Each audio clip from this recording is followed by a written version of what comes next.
Olá, Floripa, olá, Brasil, olá, mundo. Eu estou, Eustáquio André Patunas, e este é o programa Vida Inteligente, trazendo hoje um tema que muita gente quer saber, né? Todo mundo sonha, todo mundo dorme. Alguns raros que eu conheço dizem que não sonha, que não lembra de sonho, então deve sonhar, mas não lembrar é outra questão. Vamos tentar esclarecer por que algumas pessoas ou não sonham mesmo, não sei. E outra questão importantíssima: quantas pessoas já trocaram ideia comigo? Quantas conversas tivemos esse tema, mas a gente não chegou a lugar algum? Para onde a gente vai enquanto dorme? Vamos para algum lugar? Não sei. A gente fala, você morrer é o mesmo jeito, né? Você dorme e pronto, acorda em outro lugar. No dia seguinte você acorda, é um renascimento, patati patatá. Então hoje vamos tentar esclarecer essas questões, né? Com ninguém melhor que o nosso querido amigo e irmão Rogério de Almeida Freitas. Como é que você está, Ilan? Tudo bem? Tranquilo, está que você. Tudo em Eu paz? também, obrigado. Tudo bem. É um prazer quando Alegria, a gente... mais uma vez estarmos juntos. Com toda certeza, porque é sinal de papo bom, né? Elan, você ouviu o preâmbulo aí que eu fiz, né? Escutei. As pessoas... Vamos para a questão de sonhos, né? Você me defina primeiro o sonho. Sonho, eu deitei, dormi, alguns sonham, outros não sonham, como eu falei. Me define essa questão. Primeiro, antes da gente definir o sonho, a gente tem que deixar bem definido onde ele acontece. Opa! Para isso, a gente precisa recorrer à mais nova experiência produzida pelas neurociências, né? Em que alguém pega um voluntário, toma da cabeça dele, enche de eletrodos, né, que estão ligados a um computador, que tem lá um visor que mostra a reprodução dos lobos parietal, temporal, frontal, occipital do cérebro humano. Então aquilo fica aparecendo no visor, a cabeça do voluntário cheia de eletrodos, e então alguém sugere ao voluntário: pense em alguma coisa, fale alguma coisa. Aí, na hora que essa pessoa fala, o que é que o cientista percebe? Que antes dela falar, certas regiões do cérebro se acenderam, aí depois é que ela fala. Olha só. Aí o médico, o cientista diz: fale outra coisa. Acontece o mesmo fenômeno. Ou seja, a ciência percebeu algo que tem a ver com o sonho e com outras questões também. Antes do ser humano falar, pensar, sentir, agir, primeiro o cérebro dele aciona isso que ele irá pensar, dizer, sentir ou fazer. O que é que a ciência diz? Ferrou com a noção de livre-arbítrio do ser humano. O ser humano não tem livre-arbítrio coisa alguma, porque tudo que Rogério pensa, diz, sente ou faz é porque primeiro o cérebro de Rogério se assente. A ciência checou em 100% de todos os experimentos que funciona assim. Aí a grande certeza da ciência é essa: não existe livre-arbítrio. Só que a perguntinha cretina: mas por que diabos o cérebro primeiro se acende e depois a pessoa fala e não o contrário? A ciência não sabe dizer por quê, porque a ciência não explica porquês. A ciência explica como os fatos acontecem. Quem, em tese, tem que saber os porquês é a filosofia, a religião, alguma outra coisa. A ciência, os cientistas, o método científico não vai além da explicação do como, senão sai do método científico, entra em especulação, entra em... por aí vai. Mas qual é a questão? De que tipo de ciência nós estamos falando? Da ciência materialista, da ciência clássica. Por quê? Porque a ciência clássica diz que sabe o que é que faz acender os nossos cérebros? O acaso. Aí eu sempre me divirto quando alguém estuda 20 anos na vida, faz curso superior, PhD, blá, blá, blá, para dizer que o acaso é causa de alguma coisa, como sendo a resposta simplória para questões complexas. Que um babaca como eu diga isso, tudo bem, mas um cientista usar desse tipo de situação em termos de sincronicidade ou não para definir o acaso. Pois muito bem. Mas isso é o famoso cientista clássico. O cientista avançado, notadamente, os caras que trabalham com a visão de vanguarda da física quântica, dizem que, olha, a coisa mais boba do mundo são as equações matemáticas da física quântica que provam que, para além desse corpo, existe um estado de consciência e essa consciência é um outro nível de realidade e, em essa consciência, estando vinculada a um corpo, ela pulsa, aí esse pulso da consciência que faz o cérebro acender, e então a pessoa fala. Então, assim, o que é que a física quântica está dizendo? Por exemplo, o livro A Física da Alma, de Amit Goswami, descreve isso muito bem. Que aí vamos agora para as definições espíritas que talvez nos ajudem a entender melhor, porque é a mesma coisa da ciência quântica. É a mesma coisa dos Upanishads védicos e por aí vai. É o chamado monismo da consciência. A consciência existe independente de corpo material. Ou seja, nós estamos falando aqui de um espírito, que é uma consciência, que vive num outro nível de realidade, fora da Matrix, que está ligado a um corpinho dentro da Matrix, que é esse corpo da gente. E quando ele pulsa lá, esse cérebro acende. E daí emerge epifenomenologicamente a sensação do eu que cada um de nós tem. Ponto. Então, tomando como base, Eustáquio, essa definição, que é a mais moderna, que é, convenhamos, a mais sensata, porque não coloca o acaso como coisa responsável por nada, tá? E também não precisa falar de Deus, isso aqui é de uma consciência espiritual, não estamos falando aqui de religião, né? Então, sob essa perspectiva, qual é o problema? Seja lá o que a gente venha classificar como sonho, ele se passa dentro do jogo dos 100 bilhões de neurônios. Isso é inquestionável. Isso é inquestionável. Por quê? Porque nós só percebemos o sonho porque os nossos neurônios preparam o pacote daquilo que a gente chama de sonho e solta no córtex frontal, e é aqui que a gente recebe aquilo e fica, entre aspas, estou sonhando, eu tive um sonho, ou seja lá o que foi. Sim. Mas qual é o drama, meu irmão? Antes da gente falar em sonho, qual é o drama?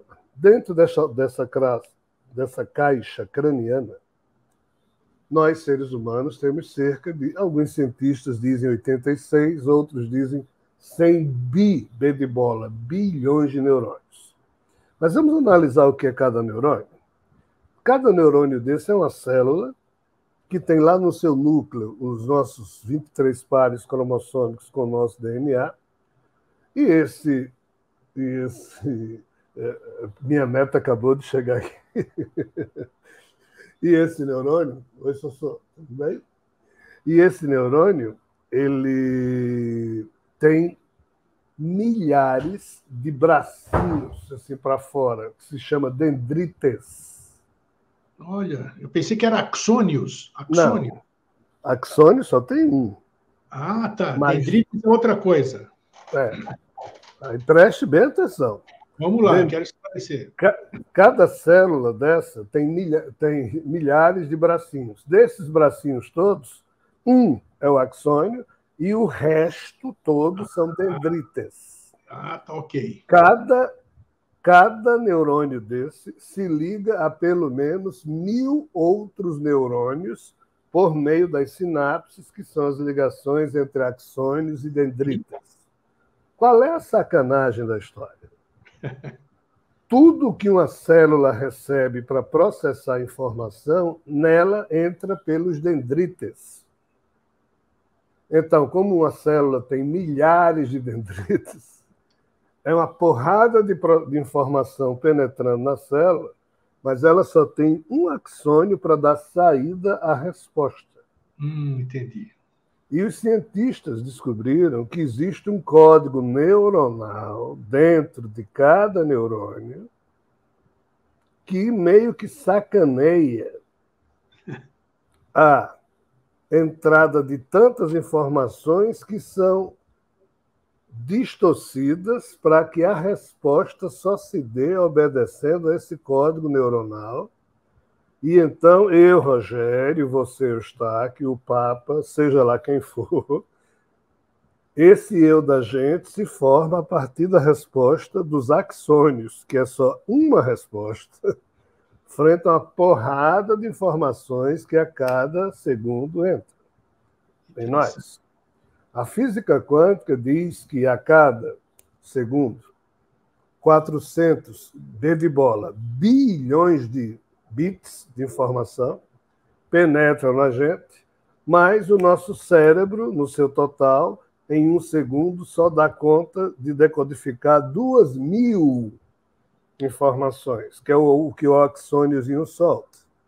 Então, veja bem, seja lá o que isso significar, e isso é uma grande sacanagem, só para você ter noção, quando Eva e Adão tomaram lá ou a cannabis ou a ayahuasca, que não foi nada de maçã, foi uma dessas coisas xamânicas que alteram a consciência, alterou foi esse código. Esse código foi alterado naquela metáfora de Adão e Eva, que não é tão metáfora assim.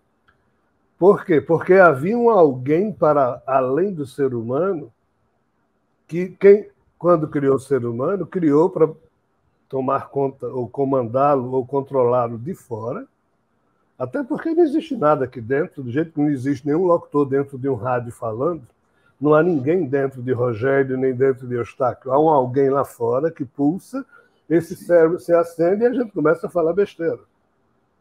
Mas por que a gente começa a falar besteira?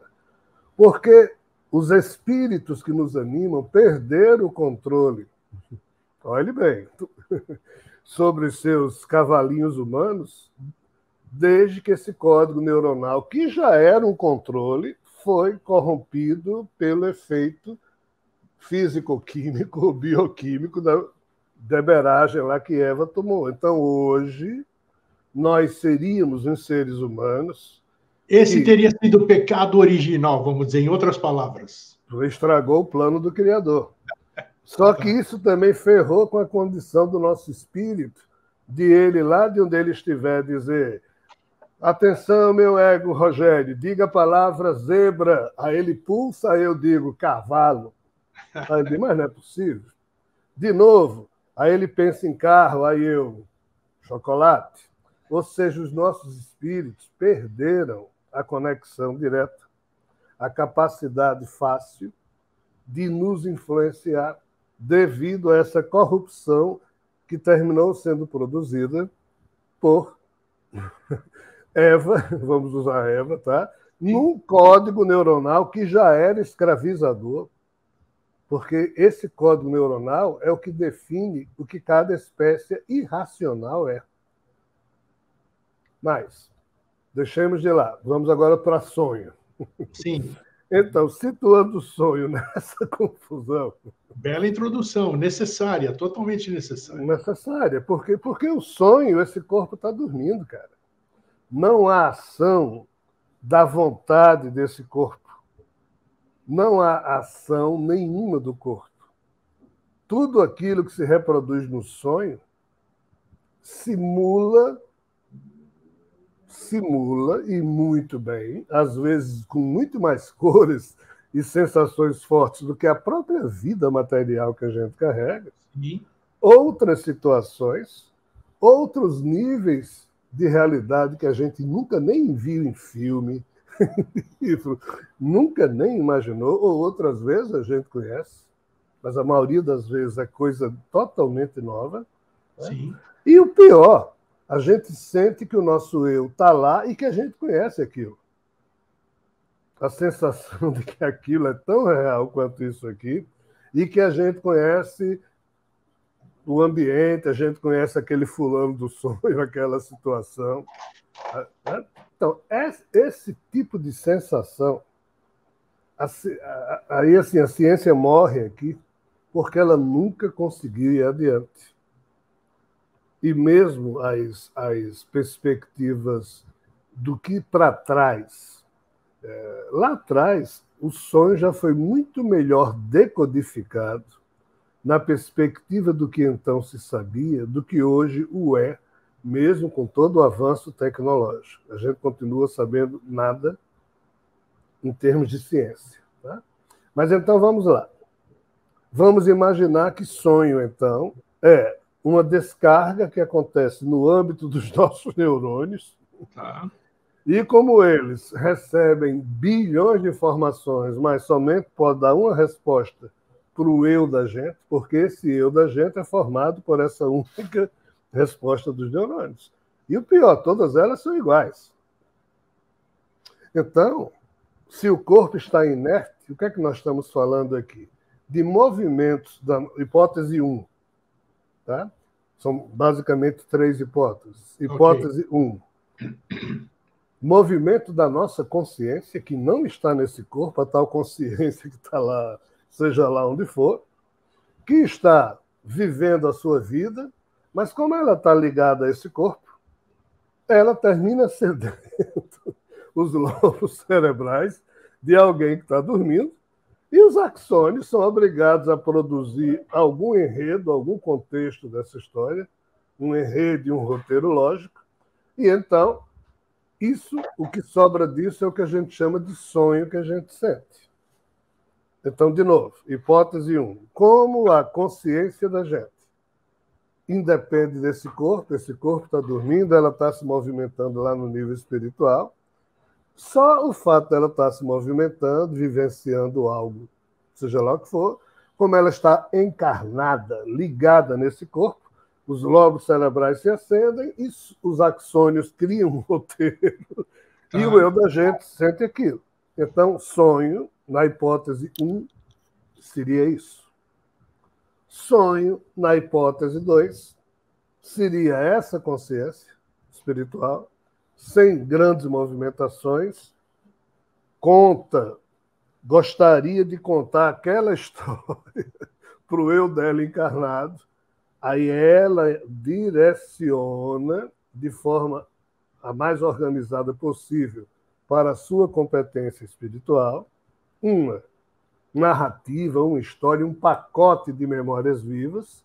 De novo, o nosso cérebro recebe aquilo, processa e os axônios produzem uma resposta a possível e, de novo, o eu de Rogério, o eu de Eustáquio, o eu de um ser humano acorda recebendo aquilo como sendo um filmezinho passando na memória.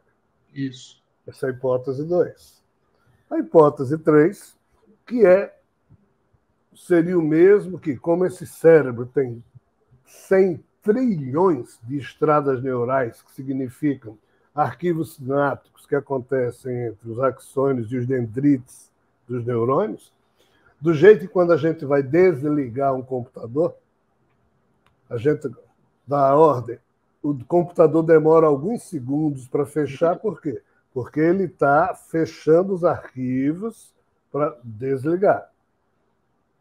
Quando a gente vai ligar um computador, ele demora um pouquinho também para ir coordenando. Então, isso é a mesma coisa do dormir e do acordar do nosso corpo ou do nosso cérebro.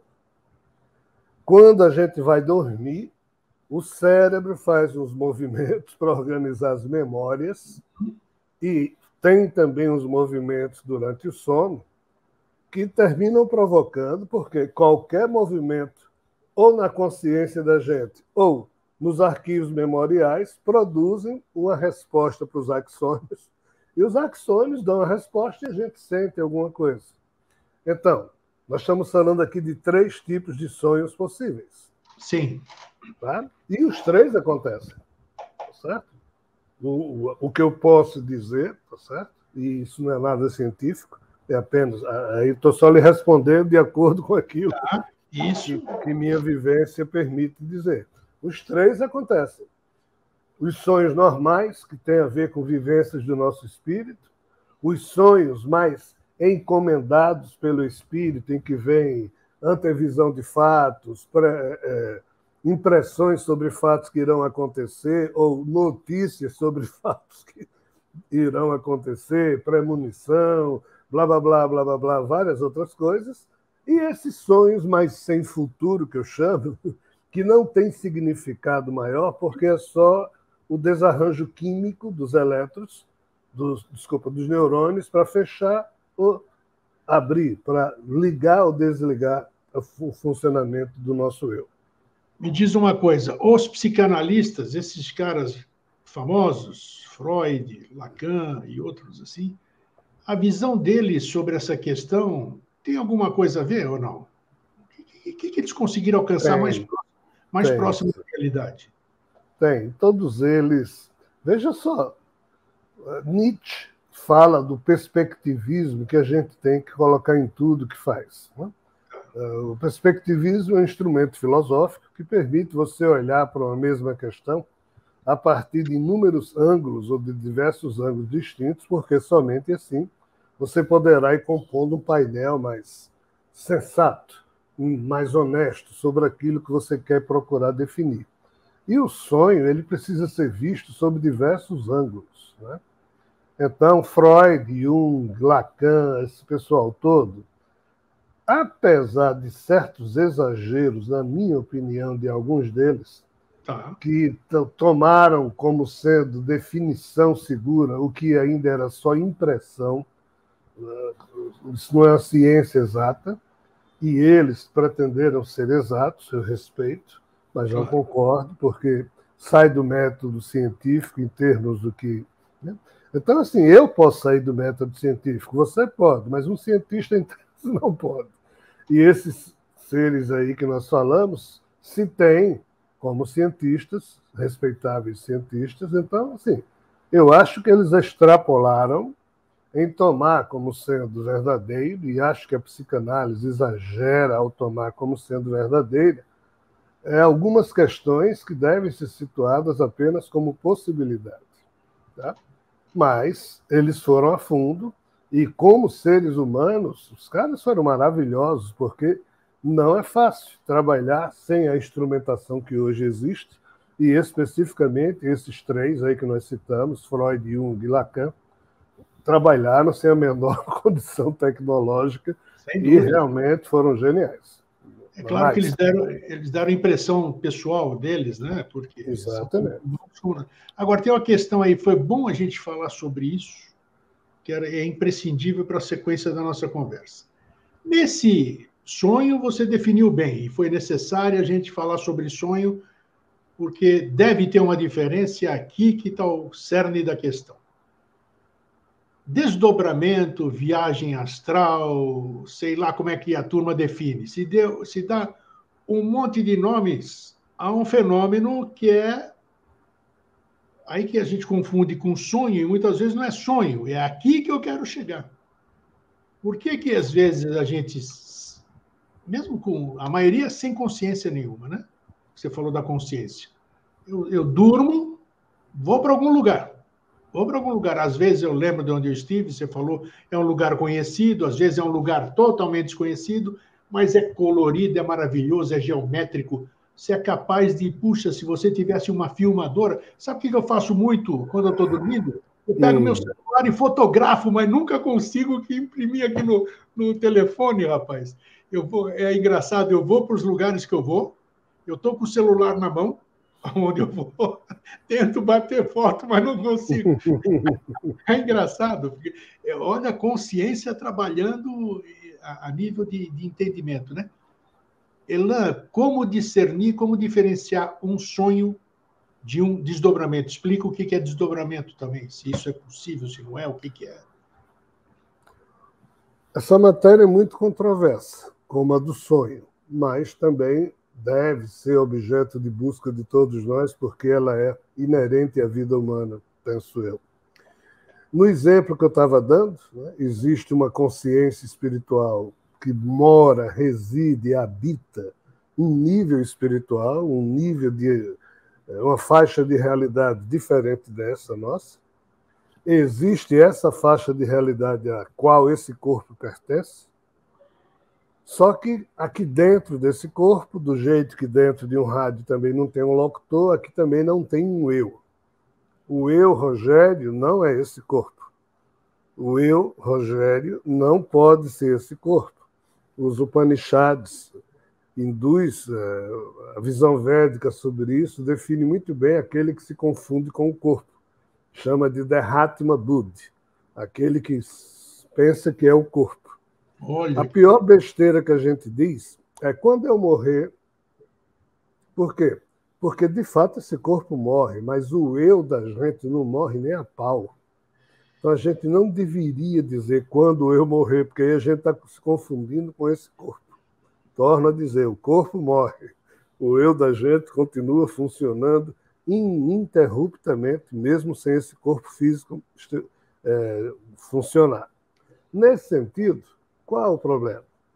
Se o meu eu, Rogério, não é esse corpo, e nem é o eu do espírito que me anima, ele é o quê? Boa. Essa é a grande pergunta, para a qual não há resposta fácil no âmbito do conhecimento que até hoje nós humanos colecionamos.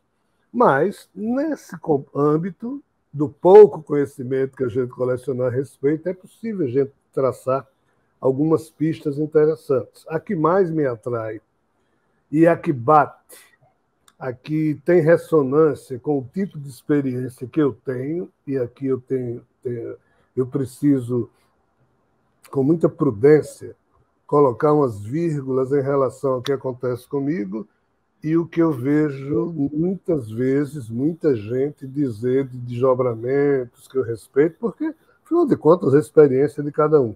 Exato. E isso não é matemático, não é científico, então não tem algo mais certo ou mais errado do que isso, do que aquilo. Cada um fala do que sua consciência pode ou pensa que deve falar ou quer falar. Nesse sentido, o que é que eu acho que existe?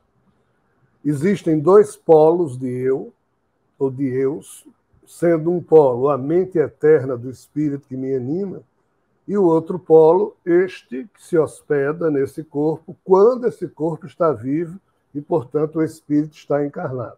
E que consciência é outra coisa totalmente diferente. Isso. Aí Tá. qual é o problema? Que não é um problema, mas qual é o efeito que a gente não percebe? É o espectro de possibilidades que existe entre esses dois polos. Tá? Esse eu espiritual pode agir sem nenhuma influência do eu físico, mesmo que os dois estejam coexistindo, só que cada um no nível de realidade distinto. Tá?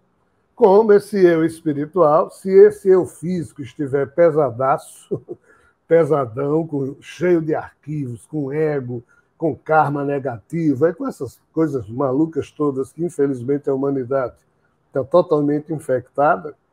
Enfim, quanto mais pesado for o eu humano, pela bagagem de arquivos que ele carrega em si mesmo, menor será a possibilidade que esse eu espiritual terá de, seja atuar onde ele está, ou mesmo ele se deslocar em níveis intermediários entre a situação que ele se encontra e que esse corpo físico se encontra. E isso acontece porque há uma ligação entre esse espírito e esse corpo, tanto que a gente diz que ele está encarnado. Sim. Mas se esse eu humano é alguém cujo eu é educado, não precisa dar trabalho ao eu espiritual dele o tempo todo, é um eu humano evoluído, e na expressão dos nossos irmãos da Índia, existe a expressão sânscrita swami, para dizer quando o ser humano, com o seu ego humano, chegou a um tal ponto que é ressonante com o eu espiritual dela, como se não tivesse muita diferença. Nesse ponto, esse espírito toma do eu humano, que tem ectoplasma, e faz com que esse eu seja usado, agora ancorado temporariamente na própria condição espiritual, em muitos níveis. Esse corpo não sai dessa faixa de dimensão, mas o eu da gente sai, esse é o problema. Tá. Só que sai ancorado no eu espiritual. O que muita gente fala, eu respeito, estudo, mas até hoje eu não consegui colocar isso na minha mesa de estudo como sendo algo que eu deva ir adiante nessa suposição, é quando alguém diz, não, eu me desdobro com a minha própria vontade de Rogério e dou meu show aonde eu chego, aonde eu quero, eu faço e aconteço. Isso não acontece comigo. Rogério, não tenho poder de porcaria nenhuma, a não ser de criar problema para mim mesmo. Agora, o espírito que me anima, esse parece que é bom na história de criar problemas para o ego dele, mas se divertir à moda dele lá, usando esse ego, tá certo? Entendi. Claro. Então, o eu de Rogério, o eu de Eustáquio, o eu de qualquer ser humano, se vê, na minha opinião, tá, existindo, e não é sonho, porque isso acontece a gente acordado, isso acontece também durante o sonho, né?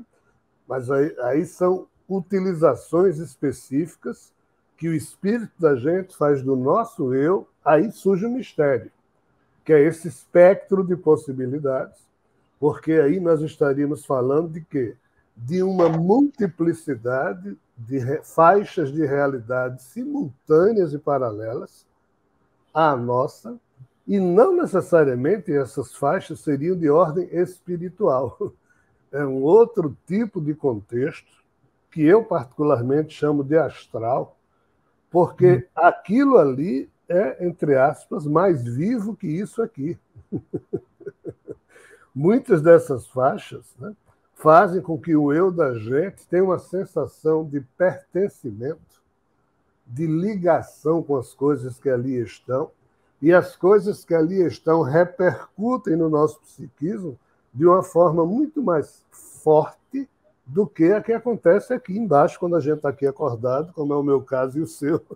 A gente aqui flui com mais tranquilidade no meio da atmosfera, no meio do... Então, assim, respondendo a sua pergunta, desdobramento seria quando o espírito que me anima toma do meu eu humano para utilizá-lo ou de forma potencializada ou mergulhada, transferida, a isso tudo precisa ser muito bem estudado, em outros níveis, em outros contextos. E o pior, parece que já tem outros eus de Rogério ali, outros eus de Eustáquio, em que a gente só faz acoplar e funciona ali durante um tempo, o que é misterioso. É como se, de fato, para além do eu, do espírito que nos anima e do eu humano, parece existir outros euzinhos da gente, né?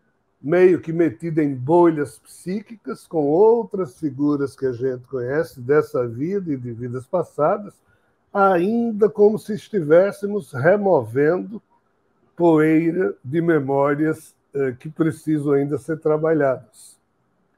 Então, assim, é de uma multiplicidade, meu irmão Eustáquio, esse assunto, que lá no futuro, quando nós pararmos de sermos espíritos nervosos e eus humanos nervosos, né?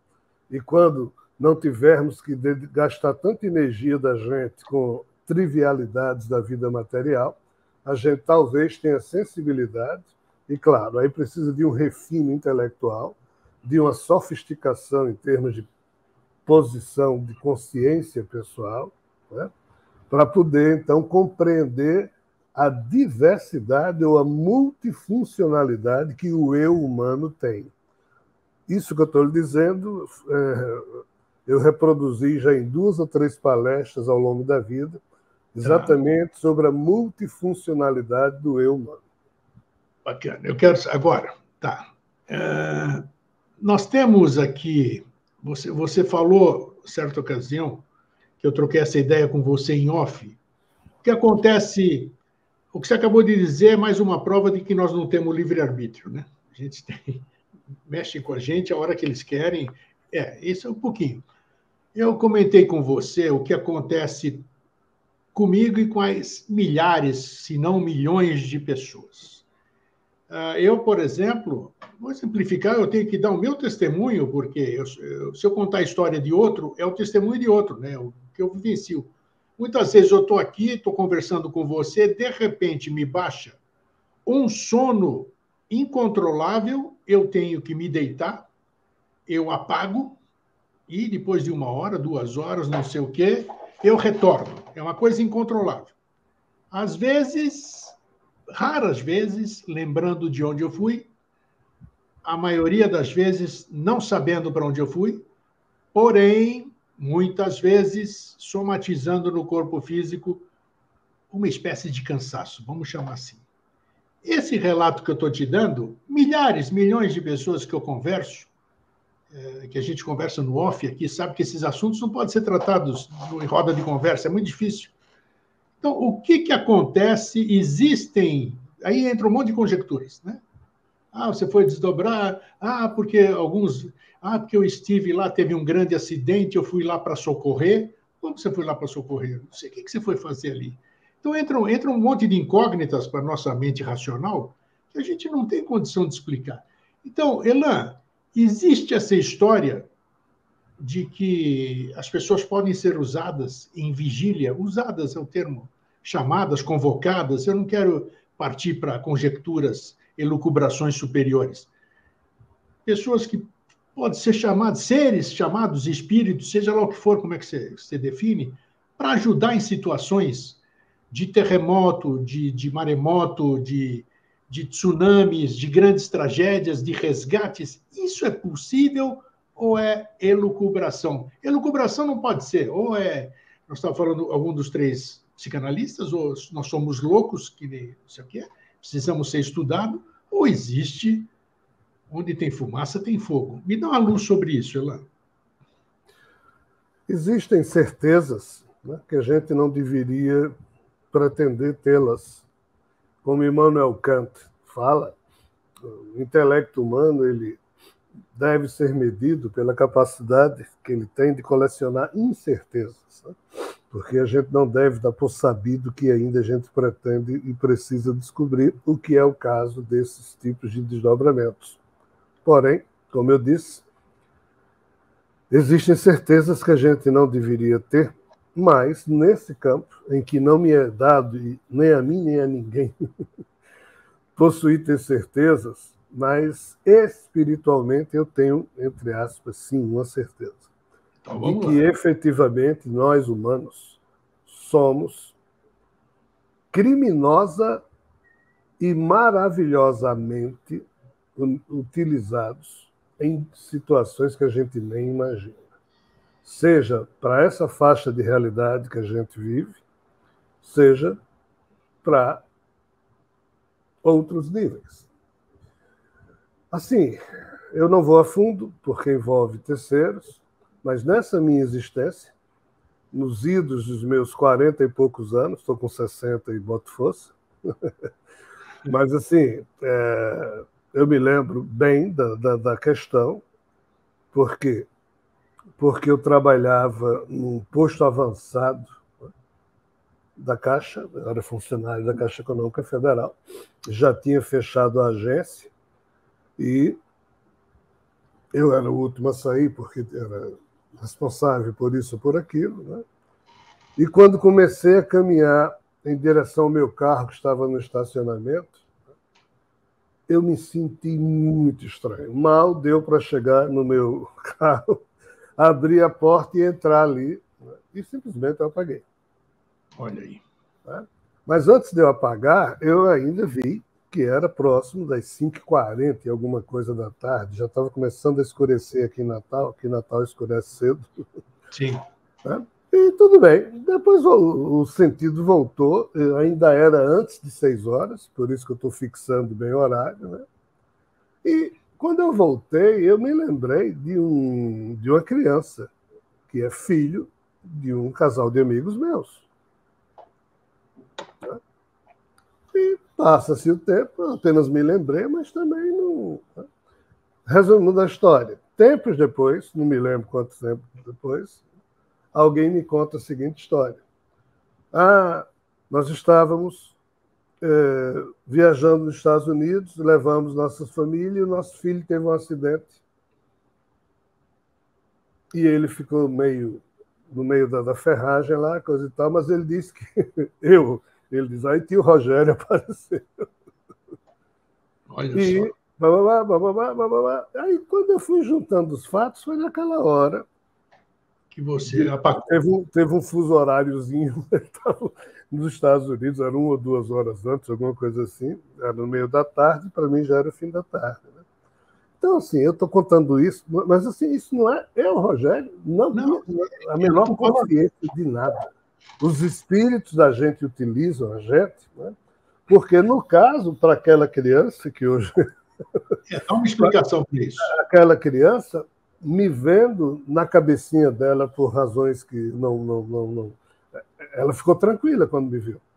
Ou seja, os espíritos usam os eus da gente, não pelo que a gente seja, mas sim pelo que a gente possa representar para alguém, no sentido de ajudar esse alguém ou de ser útil a esse alguém.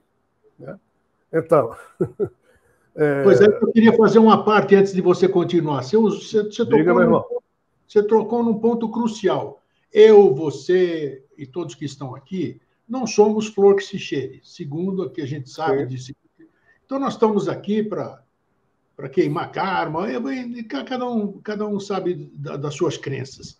Então, como é que seres como nós, digamos assim, né? A não ser que seja uma coisa, a não ser que o Eustáquio Rogério seja Eustáquio Rogério, e quem é levado para essas situações, como você disse, é a nossa essência, ou seja, lá o nome que se dá, para poder trabalhar. Se investe da nossa forma, devido ao que aquilo representa para alguém. Porque eu não levaria para lugar nenhum nunca, pô. Não, aí é que você está enganado. Eu também me media e meço a humanidade a partir da mesma medida que você colocou. Nós não somos flor que se cheire. Porém, mesmo assim, nós produzimos, em certos momentos, odores maravilhosos. Mesmo a gente sendo cheio de defeito, nós, seres humanos, construímos a consciência, a postura consciencial do altruísmo. A gente dá a vida em defesa de alguém que a gente ama. A gente dá a vida devido ao ideal da gente. Então, mesmo a gente não sendo flor que se cheire, nós, às vezes, produzimos as mais belas fragrâncias, ainda que saindo de vasos tão defeituosos. Mas por quê? Porque, como você disse, é um movimento da essência da nossa alma.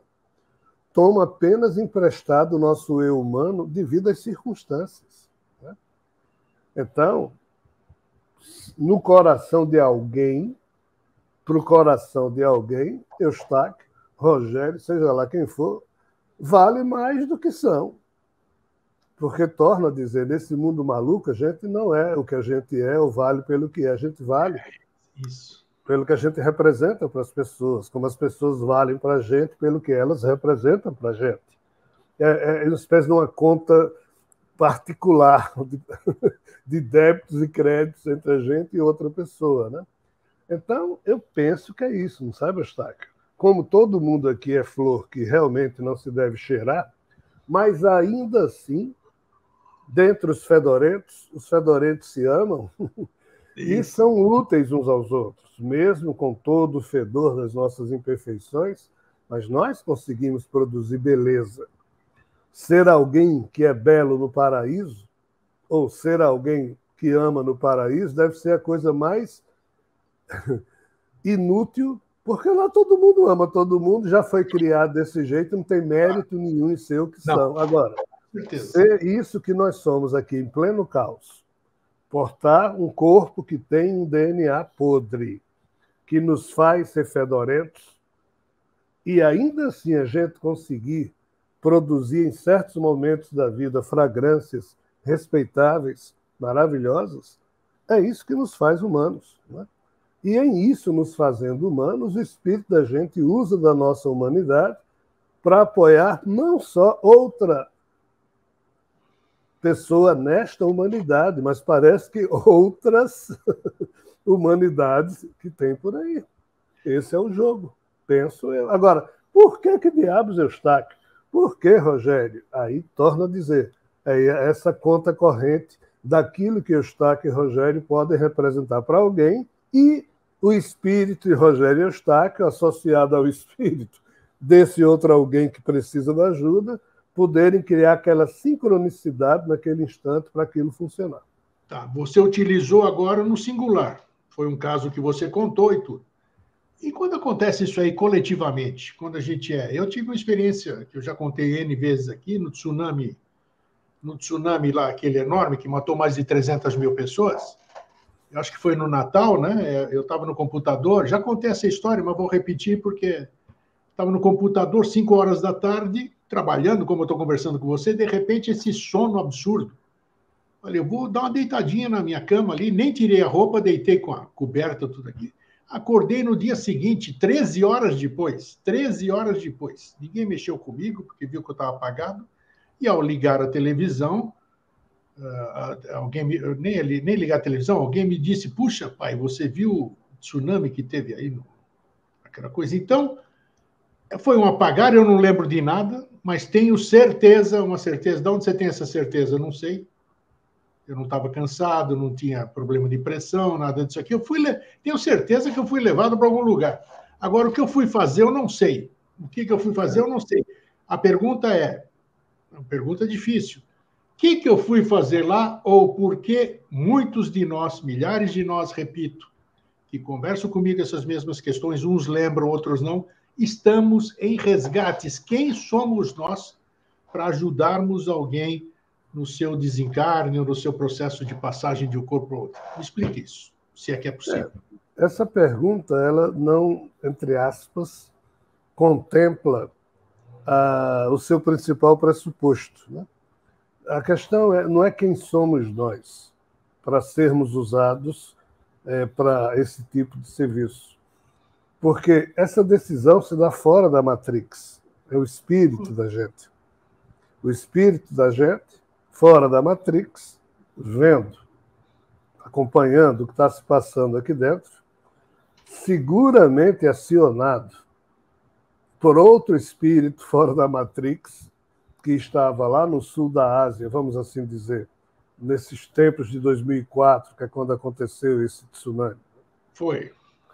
Algo que Eustáquio não tem a menor noção, mas o espírito de Eustáquio deve ter, hipótese 1, alguma associação, algum vínculo amoroso com alguém que estava ali de outras vidas e que desencarnou, e por alguma razão foi o espírito de Eustáquio que adormeceu o corpo de Eustáquio para, com o ectoplasma de Eustáquio, ajudar alguém recém-desencarnado, porque alguém, quando acaba de perder seu corpo físico, se essa pessoa não é espiritualizada, ela demora algum tempo até se situar na nova condição.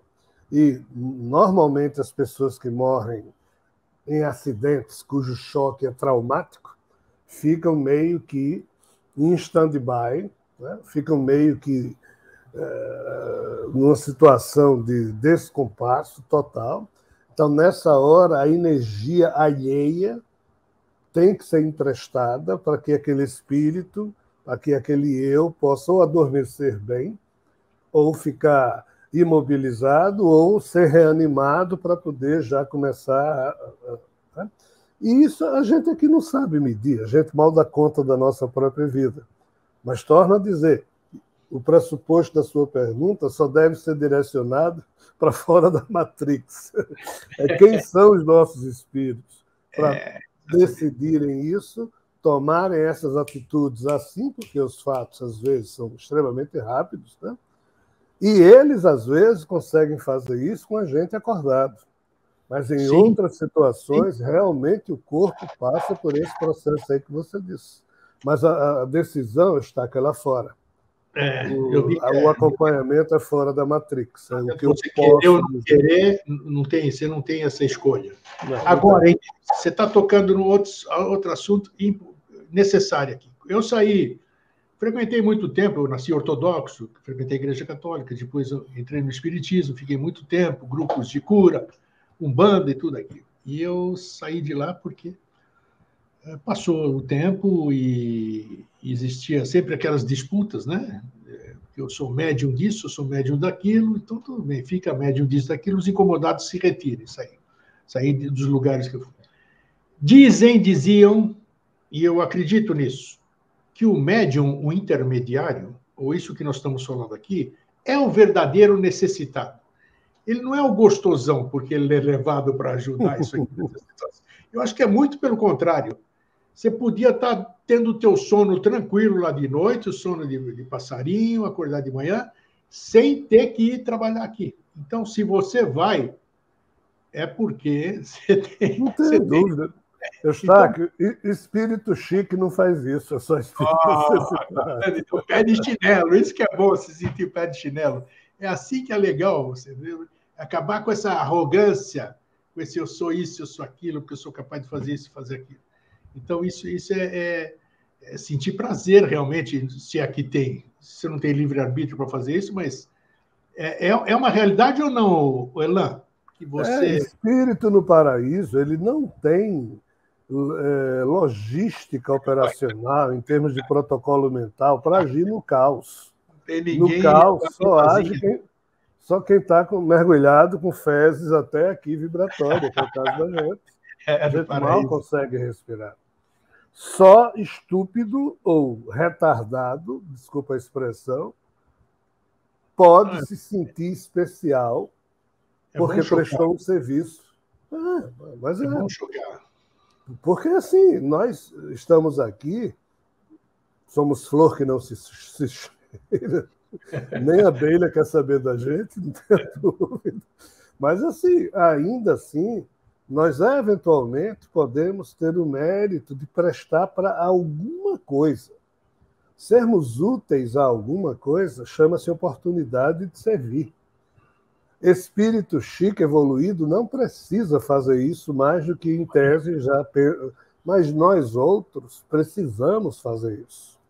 E o espírito que anima cada um de nós, desde que não tenha karma pesado, ele, por não ter karma pesado, pode ser útil nesse aspecto. Quem tem karma pesado precisa já de ajuda, ele não tem nem como se predispor a ser um instrumento para que alguém o utilize para ajudar alguém.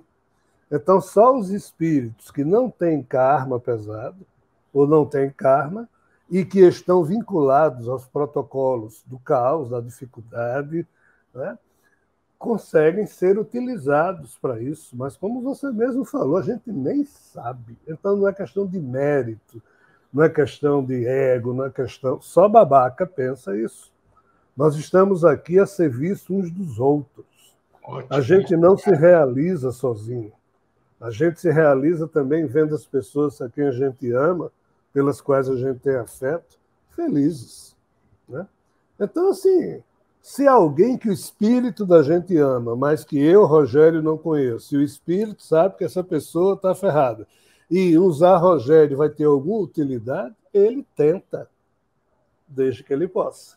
Eu, Rogério, aqui, não sei nem o que está vendo, não sei nem o que está passando. Então, não tem como ter ego em torno disso. Bom, nós estamos em... Muita gente fala, Elan, que nós estamos em período de transição. Nessa transição que não acaba nunca. Já estabeleceram N datas, fins do mundo, essas coisas todas, e até dentro do espiritismo, da doutrina espírita, a questão do planeta de provas e expiações. Né? Como é que você vê hoje? Você falou, Kardec codificou o espiritismo em 1800 e alguma coisa, né? Então, de lá para cá, a visão mudou de algumas questões, né? Nós estamos em que pé que nós estamos, assim, dessa passagem, dessa pororoca entre a expiação e a regeneração? Se é que isso existe também. Se é que existe também. Tá, ótimo. Existe, mas assim, no capítulo 17 do livro A Gênese, de Allan Kardec, 17, tá? Ele diz com muita propriedade que engana-se ou enganam-se aqueles que acham que essa transição ocorreria blum-blum. Né? O que é que Kardec diz, além disso? Que ela será lenta, gradual e progressiva à medida em que as novas gerações vão substituindo as anteriores. Isso está dito de próprio punho pelo codificador. Os espíritos também nunca falaram que seria peipuf. Ou seja, assim, só que os espíritas, né, nós, os seres humanos, certo? Terminamos nos afiliando a essa ou aquela doutrina ou crença, é que vamos colocando as nossas opiniões e vamos confundindo alhos com bugalhos, ou seja, as nossas opiniões com o que foi dito pelo Espiritismo. Né? Uma vez, um diretor de uma certa federação espírita chegou para mim e disse, na época em que eu comecei a falar de extraterrestre, né, eu escrevi um artigo chamado Espíritos e ETs, ponto. Qual o problema? Era esse o título do artigo. Isso porque, na época, falar disso era algo terrível. Né? E esse cara disse, por que você está fazendo isso? Você está desfigurando a obra de Kardec. Aí eu olhei para ele, era um senhor bem mais idoso que eu na época, eu disse, eu lamento muito. Não no que me toca, mas a parte que toca Kardec, em ver alguém que se diz autoridade do legado que ele deixou, dizer que falar de extraterrestre... Citar lá nas obras do Kardec. Exato, eu comecei a citar para esse senhor o que eu me lembrava do Livro dos Espíritos, e ele ficou olhando assim para mim, eu digo, o senhor já leu o Livro dos Espíritos para estar falando isso tudo aqui para mim? Pegou mal. Se leu, o senhor não compreendeu, porque está lá. E os próprios espíritos dizem, nossos espíritos já tiveram experiências, ou poderão ter, para além da condição da criatura humana. Ou seja, isso implica dizer que existe vida em outros lugares, em que o espírito da gente se manta, e esses outros lugares, para a gente chama de extraterrestre. Mas, assim, então, infelizmente, essa questão da transição planetária também tem a ver com o ego humano, de querer saber, nós humanos erramos nisso, eu mesmo sou exemplo de vários erros e vou continuar inevitavelmente a sê-lo, mas assim, nós humanos precisamos, eu inclusive, principalmente, termos mais e mais prudência nesse campo de tentar distinguir, e isso eu sempre procurei fazer, o que é que Kardec ou Jesus, ou seja lá quem for, pensa e o que é que eu penso. Eu tenho o direito de dar minha opinião, certo ou errado, que é o que eu sempre faço, e erro bastante. Agora, eu não tenho o direito de dizer que Kardec disse uma coisa que ele não disse, que Jesus verdade. Disse uma coisa que ele não disse, e isso os religiosos extrapolam, porque na defesa daquilo que seus egos hoje abraçam, distorcem as palavras das pessoas que eles dizem amar e seguir, para que a coisa concorde com o que eles querem. Aí é corrupção de ideia, aí é desonestidade intelectual. Nesse ponto não há nada a fazer. Mas a tal transição planetária, meu irmão, está que é lenta, chata e progressiva. Eu aqui só estou introduzindo o chato que Kardec não disse, ele disse gradual. Tá? Então não adianta ter pressa, né? Isso aí. Então vamos com calma. Para a gente finalizar, falam muito de... Como é que está essa questão? Eu pergunto para você porque eu sei que você tem argumentação para me responder. Esses seres que estão encarnando hoje, vamos dizer, nessa época de transição, final de ciclo, como chamam, já são seres diferenciados? Quer dizer, se uma pessoa desencarna hoje, ela pode reencarnar aqui nesse planeta ainda, ou já existe um projeto, digamos, que já vai sendo alocado para outros lugares, apesar de que não tem tempo para essa transição se completar, como você disse. Vamos desmistificar um pouquinho essa questão? Desde 1989, segundo as informações que eu tenho, e isso eu publiquei em alguns livros que eu já lancei, que existe esse programa aí especial, como você está dizendo, que quem vai desencarnando ou já vai seguindo novas trajetórias em relação ao fato de que nessa escola planetária o espírito já cursou todas as matérias possíveis de aprendizado, já nasceu rico, feio, bonito, pobre, com saúde, em corpo doente, já viveu de tudo. E se a média dele ainda mostra que ele é tendente à desagregação, à estupidez, à maldade, à perversão, à corrupção desenfreada, eventualmente todos nós erramos. Mas aqui nós estamos falando de espíritos que se tornaram invariavelmente tendentes a isso. Certo. Eles só fazem esse tipo de coisa. Pode nascer rico ou pobre, vai ser corrupto. Pode nascer bonito ou feio, vai ser corrupto. Então, assim, não tem mais jeito nessa escola planetária. Então, é como se alguém estivesse repetindo a mesma matéria o tempo todo, o mesmo ano, impedindo o resto da classe ou da turma de poder progredir, porque ele atrapalha as aulas. Então, tem que sair da escola, porque ninguém aguenta mais ele. Sim. Então, isso está havendo desde 1989. Só que houve uma interrupção devido a problemas inesperados pelas fofocas. E esses problemas inesperados começaram a acontecer no ano 2007, quando pela primeira vez se percebeu o quê? O colapso que começou a acontecer nas colmeias. Aí você diz, colmeia? Digo, colmeia. Segundo o que se percebe na espiritualidade, desde o ano 2007, que as colmeias começaram a colapsar. E colmeia não avisa quando vai colapsar, ela simplesmente colapsa. E como isso é muito caro para o mundo, porque o setor de agronegócios depende da polinização das abelhas, a turma gastou uma grana louca para entender o que o diabo estava vendo com as colmeias, e 5 anos depois ninguém sabia de nada. Então, os cientistas contratados para resolver o problema disseram, olha, não é uma causa só, são várias. Aí, para não ficar feio, chamaram de estresse extremo, a somatória dessas causas que teria feito as colmeias colapsarem.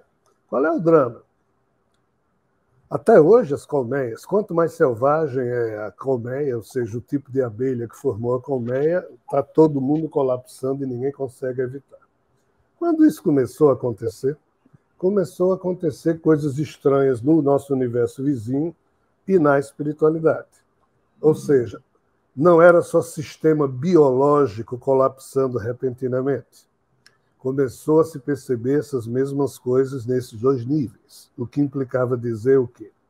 Em termos dos 2 universos que coexistem, um material e outro antimaterial, e da erraticidade, que é a espiritualidade vinculada à transitoriedade desses 2 universos, entre aspas, as coisas estão colapsando.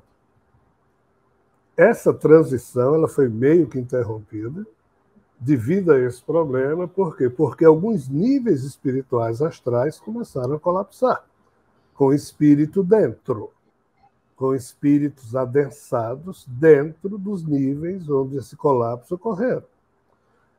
Então, assim, aqui no nível biológico, a colmeia colapsa, as abelhas ficam sem colmeia, mas durante algum tempo vivem e depois morrem. Mas em níveis astrais espirituais, o colapso vai para dentro, tipo um colapso quântico, que quem está lá dentro dessa faixa de realidade, o negócio é complicado. E esse processo continua? Infelizmente. Então, foi retomado há pouco tempo, pelas fofocas que eu sei. Agora, o fantástico é que ninguém na espiritualidade, ou melhor dizer, ninguém no movimento espírita fala disso, e é um assunto que desde 2007 é a grande novidade na espiritualidade, ele não se convivia com isso. Então, assim, a transição planetária, ela traz consigo uma série de aspectos. E só para concluir, porque eu acho que a hora já está chegada, a colmeia colapsa sim, mas outros sistemas biológicos complexos, esses sistemas colapsam ao longo do tempo.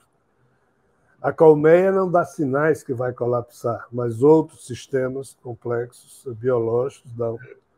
Quando a gente olha para a vida humana e percebe que tudo nos nossos tempos, na minha idade e na sua idade, que a gente jamais esperou ver uma vida tão distópica quanto essa. O que é distópico? É quando tudo que a gente sonhou antes, nada se cumpre, deu tudo errado. Então é distopia generalizada, as nossas utopias não se cumpriram.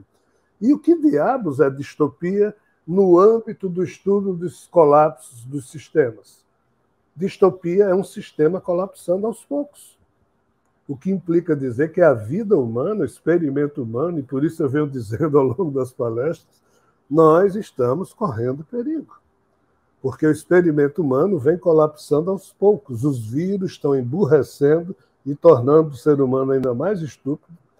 Bababá, bababá, bababá. Então, assim, o esgotamento dos recursos planetários, o envenenamento dos rios, dos oceanos, tudo. Né? Isso mostra um sistema colapsando e a gente ainda acha que Deus está no comando, Deus está no leme, no final ele vai resolver tudo. Se nós humanos não pararmos com a marcha da insensatez e da nossa própria estupidez, ainda que falemos de Deus o tempo todo, ninguém vai resolver isso por a gente. Então, assim, essa transição, ela, em tese, estava levando a situação para um porto seguro, que é o tal mundo regenerado, mas, meu irmão Eustáquio, se e quando nós chegarmos lá, olha, isso vai ser uma loucura grande. Vai ser chato, lento e gradual essa transição, meu irmão. É bom a gente sonhar. Então, e aqui, aquela velha história, né? Uns chamam de vigiar e orar, outros chamam de vigilância dos sentidos. A gente tem que atentar para isso que o Elan falou. A gente não pode ser conivente com isso, não pode entrar nessa onda de que não tem mais jeito, eu não vou fazer mais nada e tudo isso aí. Nós ajudamos a afundar mais depressa. Né? Então, temos que sonhar e tentar fazer no âmbito da nossa vida que a gente puder. Nós estamos fazendo aqui o beija-flor no incêndio. Meu querido irmão, mais uma vez, muito obrigado pelo seu compartilhamento de conhecimento e até uma próxima oportunidade. Fraterno abraço.